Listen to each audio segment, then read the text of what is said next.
at lesson 9.2, which is over equations and tables. So we should be on page 497. So our essential standard today is that we can translate between equations and tables. So when an equation describes the relationship between two quantities, the variable x often represents the independent variable and y often represents the dependent variable. So we've been practicing independent and dependent the last 2 days. A value of an independent variable is called the input value, and value of the dependent is called the output value. So input is what we're putting into an equation and changing, and output is what you would get. So looking at these inputs and outputs over on the right here, I could think if I had an input of 2, I would put 2 in here, and I would have 2 plus 3, and so my output would be 5. Or if I input 4, I would have 4 plus 3, and so my output, my answer, would be 7. So our input is what our independent variable is, and our output is our dependent. So like our answer. All right, let's look at this unlock the problem. A skating rink charges $3 for each hour of skating, plus $1.75 to rent the skates. We're going to write an equation for the relationship that gives the total cost y in dollars for x hours. Then we're going to make a table that shows the cost of skating for 1 hour, 2 hours, 3 hours, and 4 hours. So the first thing we need to think about is what the equation is. So I'm going to think that the cost, which is y, is how much it is per hour. So it's $3 per hour. And we're going to times that by how many hours we go skating. And our hours is that x, because that's the value that's going to change. So it's $3 per hour plus that $1.75 for the skates. So $1.75 for the skates. So now that we have our equation, we can look at what our inputs and our outputs would be. So we call those equations the rule. So our rule is this equation here. So 3x plus 1.75. And then our input is all of these different hours, which is our x. So these x's, these values here are the x for each of the equation. So they went ahead and gave us the first one. They said if x is 1, aka we skate for 1 hour, we would do $3 times 1 plus the 175 for the skates. That would equal $4.75. So now let's go ahead and let's write what this would look like for 2 hours. So it would be $3 times 2 hours for the skates plus, or sorry, $3 times 2 hours plus the 175 for the skates. So now we're going to use the order of operations. 3 times 2 would be 6, and $6 plus $1.75 is $7.75. Well, what if we skate for 3 hours? So we would say $3 times 3 hours plus $1.75 for the skates. Well, 3 times 3 is 9, and 9 plus $1.75 is $10.75. All right, let's do our last one. What if x, the hours, is 4 hours? So again, we would do 3 times 4 plus the $1.75. And that would give us an output, the total cost of what?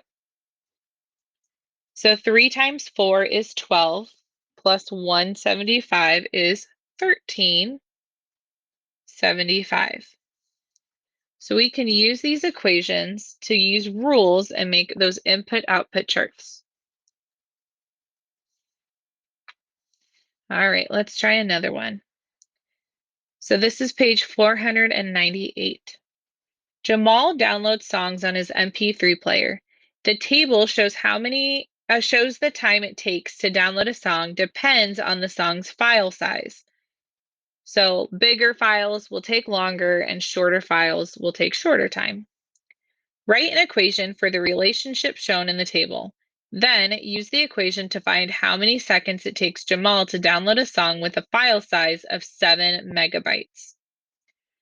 So here we have 4 megabytes is 48 seconds, 5 megabytes is 60 seconds, 6 megabytes is 72 seconds, and 8 megabytes is 96 seconds. So I can think, looking at these file sizes, the time is the file size times 12.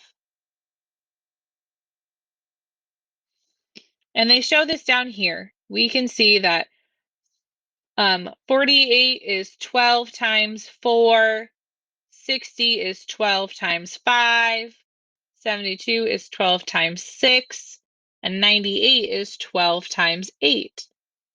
So we can find the downloading time by multiplying the size of the file by 12. So we could say the time, which is y, is equal to 12 times the file size, which is our x. And I know this because it says file size is x and the time is y. So our equation would be y equals 12x. So now that we've written our equation, we can use that to figure out the downloading time of a 7 megabyte file. So I'm going to use x, our file size is 7. So we're going to put 7 in for that 12. So y equals 12 times 7. And 12 times 7, 7 times 2 is 14. 7 times 1 is 7, plus 1 is 8. So 12 times 7 is 84. So it will take Jamal 84 seconds to download a 7 megabyte song. Go ahead and make sure you have all of this on your page so you can look back on it during your personal math trainer. All right, let's try these input outputs. So we have y equals x plus 3. So our rule is that x plus 3, and we need to figure out what our outputs will be for these different x values. So let's look at number 1 and go ahead and see if you can fill in the rest of that table. All right, so they already started and they put, our rule here is x plus 3. So our first x value is 6. So we're going to say 6 plus 3 is, yep, it's 9. And now our second x value is 8. So they have 8 plus 3. So let's think 8 plus 3 is 11. All right, now let's write our last rule.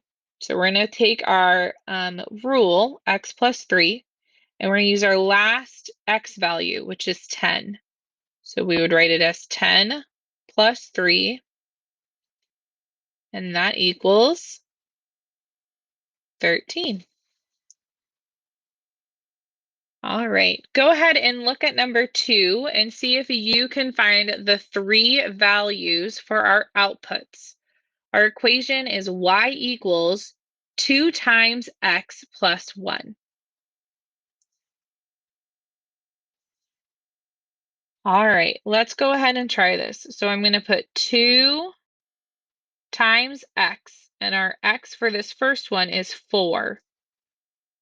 So 2 times 4 plus 1. So 2 times 4 is 8, plus 1 is 9. All right, our second one, I'm going to try the same thing. I'm going to say 2 times, and this time x is 7 plus 1. So 2 times 7 is 14 plus 1 gives us an output of 15. All right, and the last one we're going to do for this one, it says 2 times x, which is 10, plus 1. So 2 times 10 is 20, plus 1 is 21. All right, for 3 and 4, we need to find we're going to write an equation for the relationship. So the first one, those first two, they gave us the equations, and these ones we need to write the equations, and then we need to find the missing value. So remember, when we write these, that y is always going to be our output. Y is our answer. So think about, how do I go from my y value?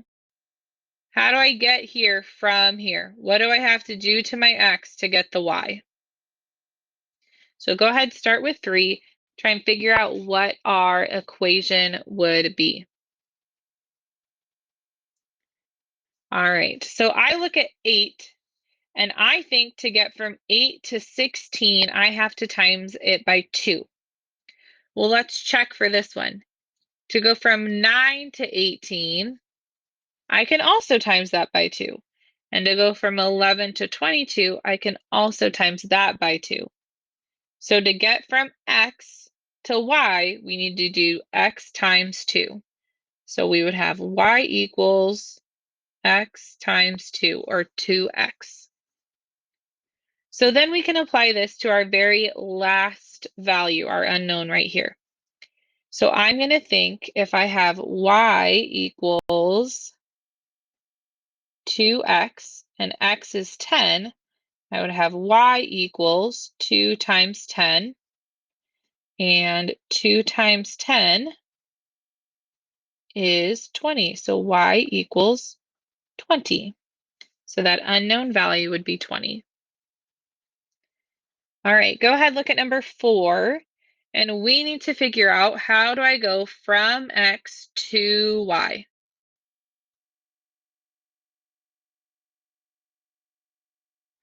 So I'm going to think, to go from 10 to 5, well, one way I could do that is subtracting 5. So let's go ahead and check all of the values that are in their table, because remember, it's the rule for each one. So let's check. If I do 20 minus 10, or sorry, 20 minus 5, well, 20 minus 5 is 15. And we didn't get 15, so that doesn't work. If I did 30 minus 5, well, that doesn't get me 15. So these ones don't work. So our rule cannot be minus 5. So even though it works for one of them, we need to make sure that it works for all of them. So what's the other way that I can go from 10 to 5? So I can also do 10 divided by 2 will get me 5. And let's check over here. So 20 divided by 2, that gets me 10, so this works.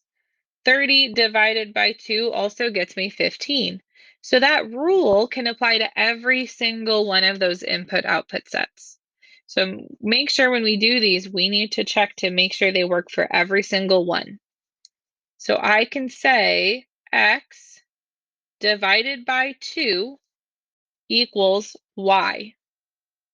So now that we've written our equation, we need to figure out what this unknown y value is. So take a second and apply the rule, this y equals x divided by 2, and see if you can figure out what y is if x equals 40. All right, so I would say y equals 40 divided by 2, and 40 divided by 2 is 20. So again, our y equals 20. So we are going to take some time to practice these on our personal math trainer. Make sure you have all of these in your book so that you can look back on them while you are doing your work.